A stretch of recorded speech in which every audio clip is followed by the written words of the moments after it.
चलो हमारा मैथ का नेक्स्ट चैप्टर कौन सा है? थर्ड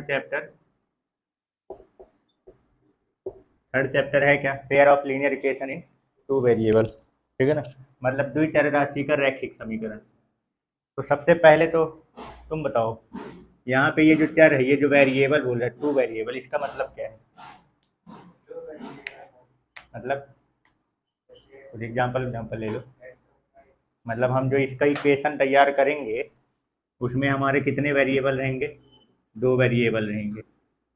वेरिएबल मतलब अल्फ़ाबेट वाले जो वैल्यू लेते हैं ना, दो तो हमारे पास क्या रहेंगी? चर राशि रहेंगी। जैसे कि एग्जाम्पल के तौर पर अपन क्या ले लेते हैं? एक्स और वाई, है ना, ये। और ये जो लीनियर इक्वेशन बोल रहा है, ये लीनियर वर्ड के लिए क्या यूज करेंगे? हाँ, मतलब पॉलिनोमियल को, लीनियर पॉलिनोमियल किसको बोलते हैं? रैखिक बहुपद किसको बोलते हैं? जिसके चर राशि जितने भी हैं, जितने भी उसके वेरिएबल हैं, उनकी मैक्सिमम पावर कितनी हो जाए? वन, ठीक है ना। तो मैक्सिमम पावर वन यानी वेरिएबल का, तो लीनियर शब्द जो यूज हो रहा है, लीनियर यानी रैखिक के लिए, तो कोई भी समीकरण रैखिक समीकरण तब कहलाएगा, लीनियर इक्वेशन तब कहलाएगा जब उसके वेरिएबल का मैक्सिमम पावर कितना हो? वन हो। चर राशि जो है उसकी अधिकतम घात कितनी आनी चाहिए? एक रहनी चाहिए। मतलब हमारे पास दो ठो वेरिएबल है एक्स और वाई, तो इन दोनों की मैक्सिमम पावर कितनी रहेगी? वन। तो जरा बताओ कि इसका टू वेरिएबल लीनियर इक्वेशन का, टू वेरिएबल लीनियर इक्वेशन का जनरल इक्वेशन क्या बनेगा? सामान्य समीकरण क्या बनेगा? जनरल इक्वेशन यानी सामान्य समीकरण। अगर अपन इसका इक्वेशन बनाएं तो क्या तैयार होगा? तुम बोलो, इसका जनरल इक्वेशन बताओ, to variable linear equation. A one upon, अरे इक्वेशन बनाना है, तुम बताओ। इक्वल टू जीरो, है ना। मतलब ए एक्स, हमारे पास दो वेरिएबल है ना, जब इक्वेशन बनाएंगे तो इनका कुछ ना कुछ कोफिशिएंट भी रहेगा, इन दोनों चर राशि का कोई ना कोई गुणांक भी रहेगा। तो मैं मान लेता हूँ एक्स का कोफिशिएंट ए है तो क्या लिख रहेगा? A X. वाई का कोफिशिएंट क्या है? बी है, तो क्या लिख रहेगा? B Y. और एक तो कांस्टेंट नंबर भी मान लो लास्ट में। कांस्टेंट नंबर पता है ना किसको बोलते हैं? जिसके पास कोई भी चर राशि नहीं होती है, ठीक है ना, और इक्वल टू जीरो लगाना चाहिए। यानी ये हमारा टू वेरिएबल का लीनियर इक्वेशन का क्या हो गया? General equation, general formula. ये सब ध्यान रख के रहना, ऑब्जेक्टिव क्वेश्चन में पूछे जाते हैं ये, ठीक है ना। जैसे क्वाड्रेटिक इक्वेशन का जनरल फॉर्मूला क्या बना था? वर्ग समीकरण का सामान्य समीकरण क्या बना था? तुम बताओ, क्वाड्रेटिक इक्वेशन का जनरल फॉर्मूला क्या होता है? तुम बताओ, क्वाड्रेटिक इक्वेशन का जनरल फॉर्मूला। हाँ, तुम बोलो।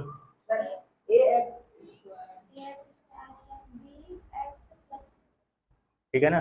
ए क्या है? Coefficient of x square, b coefficient of y, और सी। हाँ, तो इसी तरीके से इसका भी जनरल फॉर्मूला है टू वेरिएबल लीनियर इक्वेशन का, द्विचर रैखिक समीकरण का। क्या होता है? A x plus b y plus c. यहाँ एक्स का कोफिशिएंट ए है, वाई का कोफिशिएंट बी है, और सी क्या है? Constant number.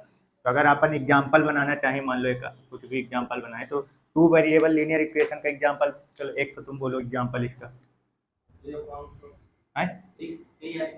Three x plus four y equal to plus five equal to zero, है ना। चलिए एक इक्वेशन तुम बना के बताओ, example two variable linear equation का। Two x plus nine y plus one equal to zero. कुछ चेंज करो भाई। हाँ सर, वो एक्स वाई अपना जरूरी कुछ भी रख लो ना, दो वेरिएबल तुम्हारे पास रहने चाहिए। माइ ए बी सी डी वो लिया जाता है, कोफिशिएंट माना जाता है A B C D. Minus two x plus eight Y minus six equal to zero. चलो एक एग्जाम्पल तुम बोल दो। वन एक्स मतलब एक्स, मतलब तो बच्चे प्लस करना पड़ेगा। माइनस सिक्स, वह छाप दूंगे सभी ऊपर नीचे के लेके। हाँ बोलो। Minus two x plus three Y minus seven. चल एक तो तुम बोलो। यही नहीं बोलना है, दूसरा बोलना है। 8 या 8 8 या, हाँ ठीक है, आगे 4 कहाँ के उठा लिया यहाँ के, हाँ +3 किसका ले लिए, हाँ नहीं, चलो ठीक है, समझ गए ना। मतलब 2 वेरिएबल का लीनियर इक्वेशन आप कुछ भी बना सकते हो। यहाँ पे आप चाहे तो पॉइंट में भी रख सकते हो, रूट में भी वैल्यू रख सकते हो, कोफिशिएंट किसी भी तरीके का हो सकता है। यक्स और वाई को रूट में ना रख देना, वो उसकी पावर कितनी रहनी चाहिए, 1 ही रहनी चाहिए, समझ गए, तो ये है, ठीक है। तो एग्जाम्पल कुछ भी बना सकते हो, ठीक है। चलो अब जरा ये बताओ, अगर ये इसमें 2 वेरिएबल हमारे पास एक्स और वाई हैं, तो हमारा जो एक्सिस हम लेते हैं, एक्स और वाई एक्सिस ले लेते हैं। अब इन दोनों अक्ष के बीच में अगर मैं इस इक्वेशन का ग्राफ तैयार करूंगा, तो वो ग्राफ कैसा बनेगा, स्ट्रेट लाइन बनेगा ना, क्योंकि क्या है ये, नाम क्या है, कहाँ है नाम, ये है लीनियर, ठीक है ना। लीनियर का मतलब क्या होता है, स्ट्रेट। इसका लीनियर इक्वेशन जो भी होंगे, यानी रैखिक समीकरण जो होते हैं, तो उनका ग्राफ हमेशा कैसा तैयार होता है, एक स्ट्रेट लाइन। अब ये जरूरी नहीं इधर ही बने हो, कहीं भी बन सकता है। तो ये इसका ग्राफ जो होता है वो कैसा होता है, स्ट्रेट लाइन तैयार होता है, यानी कि एक सीधी रेखा। क्लियर हो गया, ठीक है, कोई डाउट, हाँ। अब बात करते हैं कि लीनियर 2 वेरिएबल लीनियर इक्वेशन, 2 चर का जो रैखिक समीकरण होता है, इसके सॉल्यूशन के बारे में बात करते हैं कि सॉल्यूशन क्या होता है और इससे रिलेटेड क्या पूछता है। तो पहले तो सॉल्यूशन का मतलब समझ लो कि यहाँ पे किस सॉल्यूशन की बात की जा रही है। तो मान लीजिए पेयर वर्ड यूज किया है ना, पेयर मतलब हमारे पास 2 इक्वेशन रहेंगे, कितने इक्वेशन रहेंगे, 2, है ना। तो मैं 2 लीनियर इक्वेशन मान ले रहा हूँ, a1x plus b1y plus c1 equal to 0। जैसे एग्जांपल के लिए मान लो 103x plus 2y plus 4 equal to 0, एक ये हो गया। ये a1 क्या है, 3, b1 क्या है, 2, c1 क्या है, 4। ऐसे दूसरा एक तो लीनियर इक्वेशन मान लेता हूँ, तो उसका इक्वेशन, जनरल इक्वेशन क्या लिखूंगा, a2x plus b2y plus c2 equal to 0। मतलब 2 अलग अलग लीनियर इक्वेशन हम ले रहे हैं, तो उनका कोफिशिएंट भी हम क्या मानेंगे, अलग अलग। तो पहले वाले का मैं मान लेता हूँ a1 b1 c1, और दूसरे वाले का क्या मान लेता हूँ a2 b2 c2। ऐसे एग्जाम्पल के तौर पे आप 2 एग्जाम्पल बना लो, 3x plus 2y plus 4 equal to 0, और मान लो दूसरा बना ले 2x plus y minus 6 equal to 0। ऐसे तो ये a2 क्या है यहाँ पे 2, b2 कितना है यहाँ पे कुछ नहीं लिखा है मतलब 1, और c2 कितना है -6, ठीक है ना। तो देखो, जब 2 लाइन होती है हमारे पास, 2 लीनियर इक्वेशन है, मतलब हमारे पास 2 लाइन है, क्या है, 2 रेखाएं हैं, इन दोनों का ग्राफ कैसा बनेगा, एक स्ट्रेट लाइन बनेगा ना। तो इसका मतलब हमारे पास 2 लाइन है, यानी 2 रेखाएं। तो 2 रेखाओं से संबंधित क्या क्वेश्चन पूछता है, तो देखो, पहला, मान लो मैं एक इन दोनों इक्वेशन का एक ही ग्राफ में क्या करता हूँ, एक ही एक्सिस में ग्राफ तैयार करता हूँ। ये 2 हमारे पास इक्वेशन है, इनका जब हम ग्राफ बनाएंगे, जैसे मान लो ये अपने पास एक्स एक्सिस है और ये वाई एक्सिस, तो मैं इसी में इन दोनों का ग्राफ बना रहा हूँ, ठीक है ना। बना नहीं रहा हूँ, बता रहा हूँ कि ये दोनों का ग्राफ मान लो मैं एक ही में बनाता हूँ, तो क्या क्या हो सकता है। और दोनों का ग्राफ कैसा बनेगा, स्ट्रेट लाइन ही बनेगा, क्योंकि दोनों क्या है, लीनियर इक्वेशन है। तो दोनों का जो ग्राफ बनेगा वो कैसा बनेगा, स्ट्रेट लाइन, यानी कि एक सीधी रेखा बनेगी। तो जब 2 रेखाओं को एक ही प्लेन में तुम तैयार करोगे, तो इसमें क्या क्या घटनाएं घटित हो सकती है। पहला ये हो सकता है कि दोनों लाइन एक दूसरे को क्या कर दे, इंटरसेक्ट कर दे। क्या कर दे, इंटरसेक्ट। मतलब हमारा जो ग्राफ तैयार हुआ, तो उस ग्राफ में हो सकता है कि ये दोनों लाइन L1 और L2 दोनों एक दूसरे को क्या कर दें, काट दें कहीं पे, इंटरसेक्ट। तो जब 2 लाइन एक दूसरे को काट देती हैं, इंटरसेक्ट कर देती है, तो उनको कौन सी लाइन बोलते हैं, इंटरसेक्टिंग लाइन। क्या बोलते हैं, इंटरसेक्टिंग लाइन, प्रतिच्छेदी रेखा। क्लियर हो गया। तो हमने ये जो बोला था ना सॉल्यूशन वर्ड, तो ये एक्चुअली में ये वो पॉइंट होता है जहां पे 2 लाइन एक दूसरे को इंटरसेक्ट करती हैं। सॉल्यूशन मतलब, कहने का मतलब ये है कि 2 रेखाओं का, 2 रैखिक समीकरण का, 2 लीनियर इक्वेशन का सॉल्यूशन का मतलब क्या है, उनका इंटरसेक्शन पॉइंट, उनकी प्रतिच्छेदी बिंदु पता करना है। ये जहां एक दूसरे को इंटरसेक्ट कर रही है ना, यहाँ पे मान लो कुछ ना कुछ पॉइंट होगा इन दोनों का। मान लो ये एक पॉइंट जैसे यहाँ पे बना रहे हैं, ये मान लो L1 है और एक लाइन मान लो यहाँ से जा रही है, ऐसे मान लो जा रही है, ये वाली, ये L2 है, ठीक है ना। तो ये दोनों जहाँ पे काट रही हैं ना, ये यहाँ पे काट रही है ना, तो इसका कुछ ना कुछ x वाला पॉइंट होगा और कुछ ना कुछ y वाला। तो ये जहाँ काटती हैं जिस पॉइंट पर, यही इन दोनों लाइन का क्या कहलाता है, सॉल्यूशन, हल। तो कहने का मतलब ये है कि दो लीनियर इक्वेशन को सॉल्व करने का मतलब ये है कि उनका इंटरसेक्शन पॉइंट आप फाइंड करना है। अभी आगे सॉल्व करने के मेथड हैं वो पूरा पढ़ना है, पर सॉल्यूशन कहते किसको ये समझ में आ गया। यानी कि लाइन एक दूसरे को कहाँ इंटरसेक्ट कर रही है वो अपने को पॉइंट निकालना होता है, समझ गए, ठीक है। तो चलो आगे बात बढ़ाते हैं और यहाँ पे क्या क्या चीज़ें पूछी जा सकती है। तो जब दो लाइन एक दूसरे को इंटरसेक्ट करती है तो कितनी जगह पे एक दूसरे को काटेंगी, एक ही जगह पे। इंटरसेक्ट करना मतलब वो एक दूसरे को किसी एक ही पॉइंट पे जाके काटेंगी, मतलब इसके कितने सॉल्यूशन निकलेंगे, वन सॉल्यूशन, यानी कि इसका एक ही हल होगा। आया समझ में, क्लियर हो गया। तो जैसे ये तो समझ गए कि जब दो लाइन इंटरसेक्ट करती है तो उसके कितने सॉल्यूशन मिलेंगे, एक सॉल्यूशन। तो ये कैसे पता चलता है, ग्राफ बना के। ये पॉइंट कैसे पता चलेगा, ग्राफ जब बनाओगे दोनों लाइन का तब पता चलेगा। लेकिन अगर मुझे ग्राफ नहीं बनाना है, बिना ग्राफ बनाए बताना है कि ये दोनों लाइन एक दूसरे को इंटरसेक्ट करेंगी कि नहीं करेंगी, तो वो कैसे पता करेंगे। तो अब उसके लिए जो कंडीशन चलते हैं वो समझना। तो हमारे पास जो दो लीनियर इक्वेशन दे रखे हैं ना, तो इन दोनों लीनियर इक्वेशन से तुम क्या निकालो, a1/a2, b1/b2 और c1/c2, ठीक है। यानी कि दोनों इक्वेशन से उनके कोफिशिएंट का क्या निकालना है तुमको, रेशियो निकालना है। दोनों रैखिक समीकरण के गुणांकों का क्या निकालना है तुम्हें, अनुपात, रेशियो। तो अगर मान लो तुम्हारा ये a1/a2 और b1/b2 का रेशियो बराबर नहीं आता है, या ऐसे बोल दो तीनों बराबर नहीं है, पर याद दो ही तो रखना है, a1/a2 is not equal to b1/b2। तो अगर ये कंडीशन फॉलो हो गया तो इसका मतलब ये दोनों लाइन एक दूसरे को क्या करेंगे, इंटरसेक्ट करेंगे। और कितने सॉल्यूशन निकलेंगे उसके, एक। आया समझ में। तो जरा ये बताओ, ये इसका अगर अपन अनुपात निकालते हैं, मैंने एक एग्जांपल क्या लिया, 3x + 2y + 4, और दूसरा लाइन हमने क्या लिया, 2x + y - 6 = 0। इसका a1 कितना है, 3, और a2 कितना है, 2।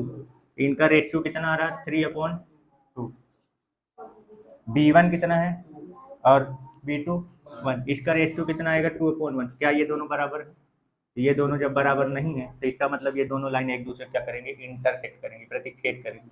और इसके कितने सॉल्यूशन निकलेंगे, एक सॉल्यूशन। आ गया समझ में, यहाँ तक कोई कंफ्यूजन। अगला कंडीशन समझते हैं। ऐसा भी तो हो सकता है कि ये दोनों लाइन एक दूसरे को इंटरसेक्ट ना करें, पैरेलल चले जाएं ऐसे, ठीक है। दो लाइन है, कुछ भी हो सकता है। तो हो सकता है कि ये दोनों लाइन एक दूसरे को इंटरसेक्ट ना कर रही हो, कैसे हो जाए, ये एक दूसरे के पैरेलल हो जाए। पैरेलल मतलब समांतर। तो अगर दो लाइन एक दूसरे के पैरेलल हो गई तो क्या इनका एक भी सॉल्यूशन निकलेगा।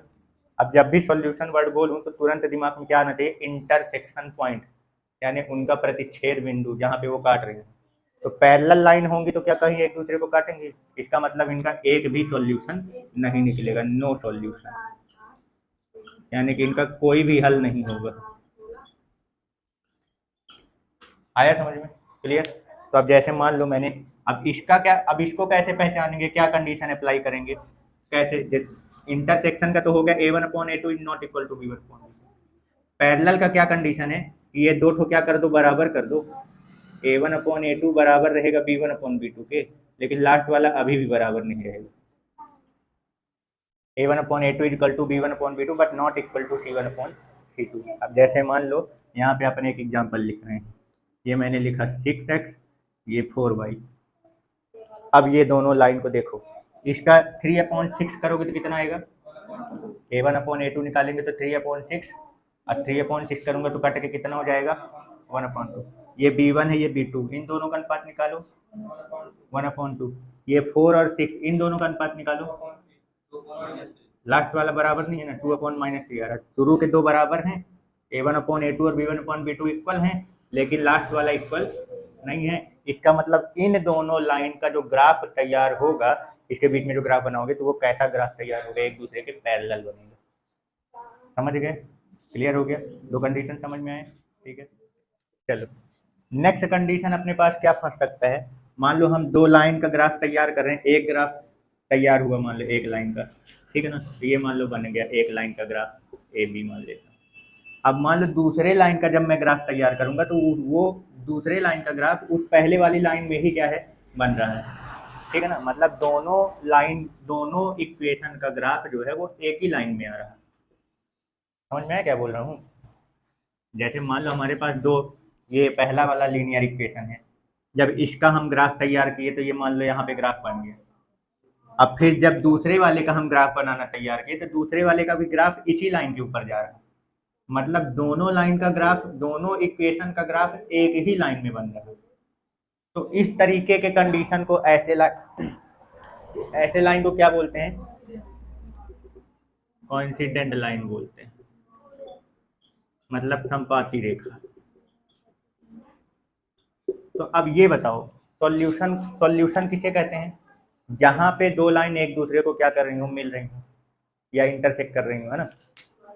तो इन दोनों के, इन दोनों लाइन के, तो जहां से जहां तक ये ओवरलैप है उसके तो सारे पॉइंट मिलेंगे ना, दोनों का कॉमन पॉइंट हर पॉइंट हो जाएगा इसका, मतलब इसके कितने सारे सॉल्यूशन निकल आएंगे, है ना। तो अपन इसको सॉल्यूशन के बारे में बोले तो इसके इनफाइनाइट या मैनी सॉल्यूशन बोल सकते हो, यानी कि अनंत अनेक हल। आया समझ में, क्लियर हो गया। तो अब बात वही आती है कि पहचानेंगे कैसे, दो इक्वेशन को देखो, दो लीनियर इक्वेशन को देखकर अपन कैसे पहचानेंगे कि वो कौन सा वाला लाइन है, तो कॉन्सिडेंट लाइन है कि नहीं है। तो फिर वही कंडीशन अपन को देखना है, a1/a2 इक्वल टू b1/b2 और c1/c2, जब तीनों का रेशियो क्या हो जाए, बराबर हो जाए, ठीक है ना।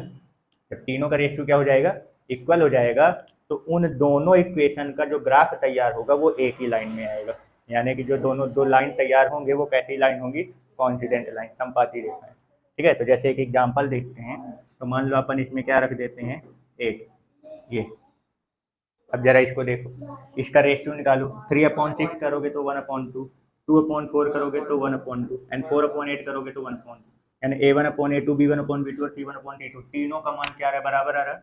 इसका मतलब इन दोनों का जब ग्राफ आप बनाओगे तो इन दोनों का ग्राफ एक ही लाइन में है, यानी कॉन्सिडेंट लाइन बन जाएंगी, ये संपाती रेखाएं बनेंगी। आ गया समझ में, तीनों कंडीशन क्लियर हो गई, कोई कंफ्यूजन, ठीक है। चलो भाई, ये हम कुछ क्या कर रखे हैं, यहाँ पे इक्वेशन लिखे हैं। अब इसमें हमें बताना है कि तीन कॉलम बना के रखा है हमने इसमें, कंडीशन का, टाइप्स ऑफ लाइन का और सॉल्यूशन का, ठीक है ना। कहने का मतलब ये कि इसमें कौन से कंडीशन फॉलो हो रही हैं, जो अभी a1/a2 is not equal to b1, तीन कंडीशन पढ़े ना, a1/a2 is not equal to b1/b2, दूसरा a1/a2 is equal to b1/b2 but not equal to c1/c2, और तीसरा में तीनों बराबर, बहुत लंबा हो जाते बोले में, तीनों बराबर, ठीक है ना। चलो इसको देखो, इसका a1/a2 कितना आ रहा, -3/2, मैं डायरेक्ट कर रहा हूँ, ठीक है ना।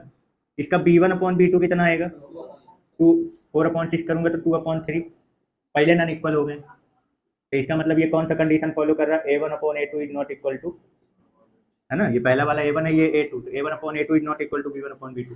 तो जब ये कंडीशन फॉलो होती है तो ये किस टाइप की लाइन का कंडीशन है, इंटरसेक्टिंग लाइन का, है ना, यानी प्रतिच्छेदी रेखा, इंटरसेक्टिंग लाइन यानी कि प्रतिच्छेदी रेखा। अब प्रतिच्छेदी रेखा के कितने सॉल्यूशन होते हैं, वन, यानी इसका वन सॉल्यूशन, या यूनिक सॉल्यूशन भी क्या कर सकते हैं, यूनिक वन सॉल्यूशन को यूनिक सॉल्यूशन भी बोलते हैं, ठीक है ना, एक हल, ठीक है ना, एक हल या अद्वितीय हल बोलते हैं। चलो इस वाले का a1/a2 कितना आएगा, इसका, इसके पास कुछ नहीं मतलब वन, तो इसका a1/a2 आएगा 1/2, बी इसके पास भी कुछ नहीं मतलब वन है, b1/b2 कितना आएगा 1/2, और c1/c2 कितना रहा, -3/3 करूंगा तो कट के कितना आएगा, -1/1, मतलब दो ठो बराबर आ रहे हैं, लास्ट वाला बराबर नहीं है, मतलब a1/a2 equal to b1/b2 but not equal to c1/, ये किस लाइन का कंडीशन, पैरेलल का, यानी कि ये जो लाइन है वो कैसी होंगी, मतलब इन दोनों इक्वेशन का जो ग्राफ तैयार होगा वो कैसा बनेगा, पैरेलल लाइन का, है ना। पैरेलल लाइन मतलब समांतर रेखा, ये दोनों रेखाएं कैसी होंगी, समांतर होंगी। इसके कितने सॉल्यूशन होंगे, नो सॉल्यूशन, पैरेलल लाइन एक दूसरे को इंटरसेक्ट नहीं करती, मतलब इसके एक भी सॉल्यूशन नहीं होंगे, नो सॉल्यूशन, कोई हल नहीं है। चलो लास्ट वाले का क्या है, a1/a2 इसका कितना आएगा, 2/-8 करेंगे तो कितना हो जाएगा, 1 - 1/4 या 1/-4 है ना। इसका कितना आएगा, -1/3, ये बराबर नहीं है का। हाँ, तीसरे कंडीशन का देना था तो ये अनइक्वल हो गया, कुछ दूसरा दे देते हैं, इसको क्या दे देते हैं, 6 दे देते हैं। ठीक है, चलो तो बताओ इसका कितना होगा। 2/-6 करेंगे तो कितना आएगा, -1/3 है ना। इसका करेंगे तो कितना आएगा,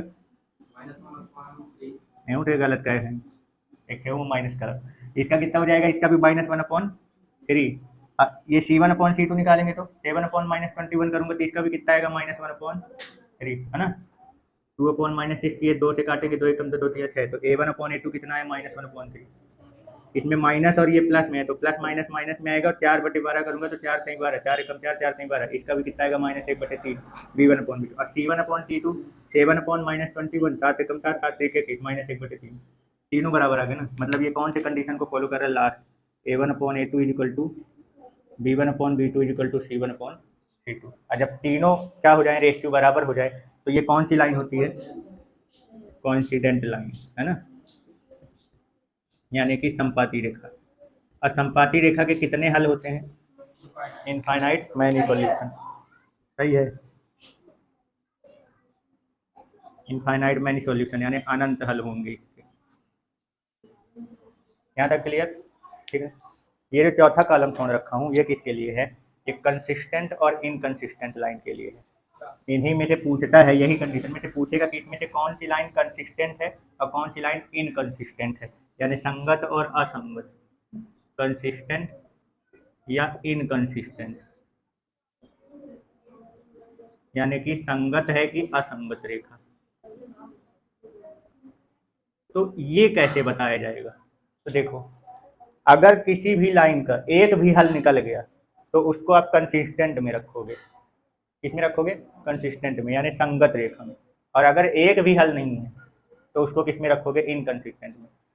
समझ गए, एक भी सॉल्यूशन जब ना हो तभी इनकंसिस्टेंट में आएगा, बाकी अगर एक ठो भी आ गया, दो ठो आ गया, उससे ज्यादा आ गए, वो सब किस में चले जाएंगे, कंसिस्टेंट लाइन में चले जाएंगे। सब में बोला तो एक एक भी अगर सॉल्यूशन मिल गया या एक से ज्यादा मिल जाएंगे तो वो कंसिस्टेंट में आएगा। इनकंसिस्टेंट तभी कहलाएगा जब हमारे पास एक भी सॉल्यूशन ना हो, एक भी हल ना निकले। तो बताओ इन तीनों में कौन सा वाला है जिसमें एक भी हल नहीं निकलता, पैरेलल वाला, नो सॉल्यूशन, पैरेलल वाली लाइन, यानी ये वाला बस इनकंसिस्टेंट होगा, अब बाकी के दोनों कंसिस्टेंट लाइन कहलाएंगे, ठीक है ना। ये वाला लाइन कौन सा कहलाएगा, इनकंसिस्टेंट, यानी कि असंगत। अब बाकी के दोनों में हल निकल रहा है ना, हो गया, बाकी के दोनों में सॉल्यूशन निकल रहा है ना, इसका मतलब ये वाला क्या कहलाएगा, कंसिस्टेंट रहेगा, ये वाला भी कैसा रहेगा, कंसिस्टेंट रहेगा। यानी ये दोनों जिनके हल निकलेंगे फिर वो चाहे एक हो या दो हो या मैनी सॉल्यूशन हो, वो कंसिस्टेंट कहलाएगा। इनकंसिस्टेंट तभी कहलाएगा जब एक भी सॉल्यूशन ना हो, यानी पैरेलल वाली लाइन बस को इनकंसिस्टेंट बोलते हैं, बाकी सबको कंसिस्टेंट। क्लियर, कोई कंफ्यूजन यहाँ तक। चलो क्वेश्चन ये है, हमने एक इक्वेशन बना के दे दिया, लीनियर इक्वेशन -3x + 4y - 7 = 0, ठीक है ना। अब तुम लोगों को करना क्या है, इसमें से दूसरा इक्वेशन खुद बनाना है। और वो कैसा इक्वेशन बनाना है कि तुम्हारा पहला कैसा होना चाहिए, इंटरसेक्टिंग हो। अब अपने से कुछ भी बनाओ तुम लोग, यानी कि दूसरा, पहला हमने दे दिया, अब इसी के रिस्पेक्ट में दूसरा इक्वेशन तुम्हें खुद बनाना है कंडीशन के हिसाब से।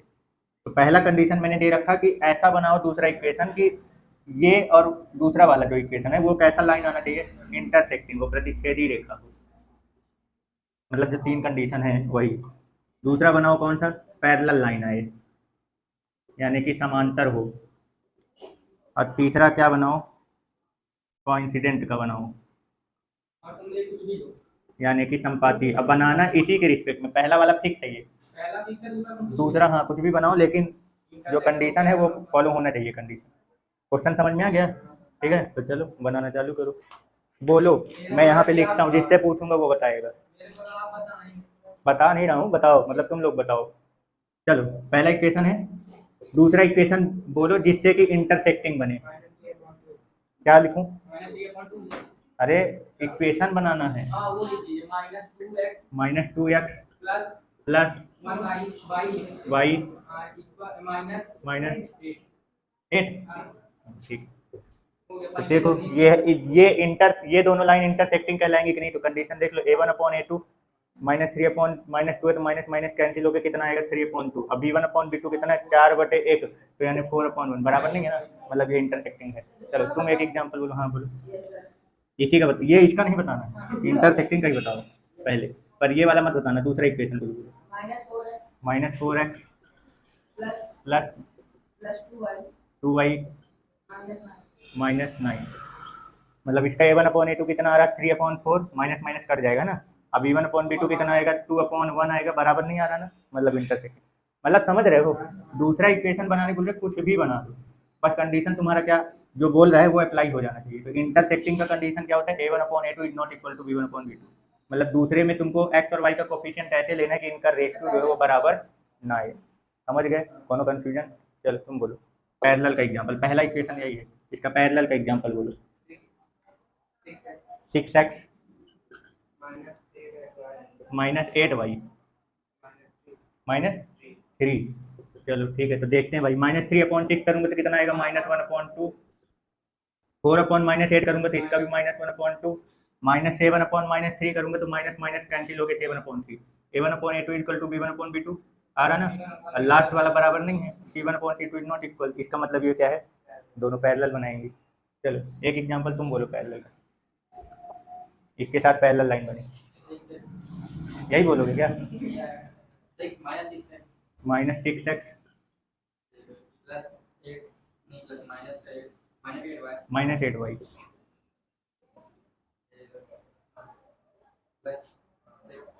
प्लस, ये आ जाएगा भाई, ये माइनस माइनस कैंसिल होके प्लस हो जाएगा, ये प्लस माइनस माइनस, पहले गड़बड़ कर दिए।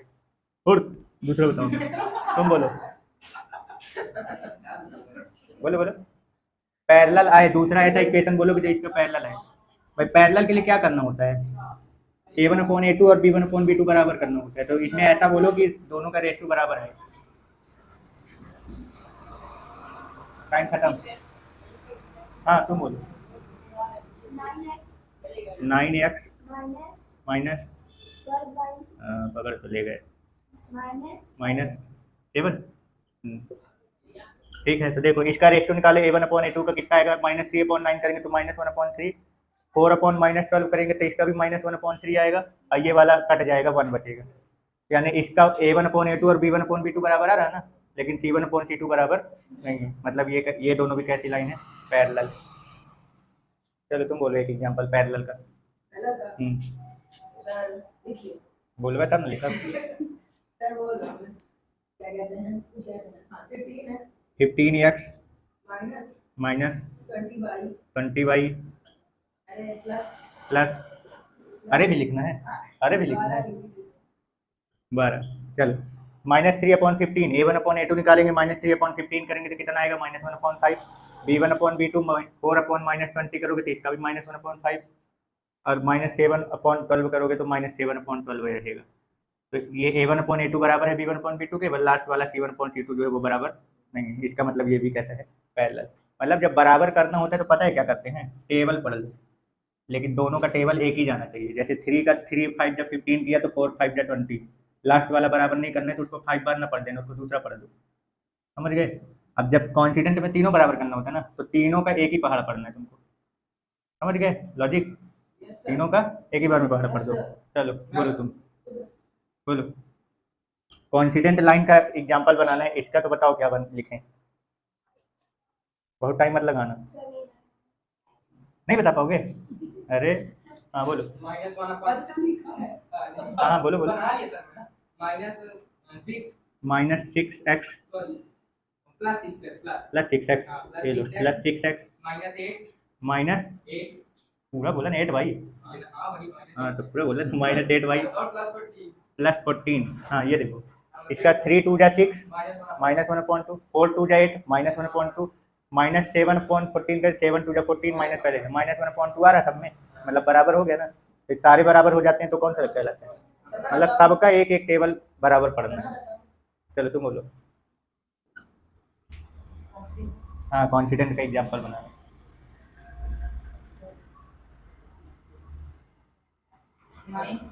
9x प्लस में कि माइनस में? -12y +7। अब +7 कर दोगे तो बराबर कैसे आएगा? रुक जाओ, उसको बताने दो। तीन बार पढ़ा, तीनों का बराबर करना है भाई। 3 3 जा 9 पढ़े, 4 3 जा 12 पढ़े, तो 7 3 जा भी पढ़ो ना। हाँ, प्लस की माइनस? फिर तो गड़बड़ कर दिया। माइनस माइनस प्लस हो जाएगा, बराबर नहीं आएगा। देखो इसमें माइनस है, इसमें प्लस है, तो माइनस में आएगा। इसमें प्लस है तो इसमें माइनस है, ये भी माइनस में आएगा। अब ये माइनस में तो उसको किस में लिखोगे? प्लस में। तो कितना हो जाएगा? 7 3 भाई का पढ़ 7 3 जा 21। अब इनका रेशियो निकालोगे तो बराबर आएगा भाई। -3/9 करोगे तो -1/3, 4/-12 करोगे तो इसका भी -1/3, अब -7/21 करोगे तो इसका भी -1/3।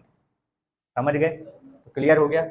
ऐसा भी क्वेश्चन आता है, एक दे देगा और बोलेगा कंडीशन दे देगा, और उस कंडीशन के हिसाब से बोलेगा दूसरा इक्वेशन बना के बताओ। क्लियर? कोई कंफ्यूजन?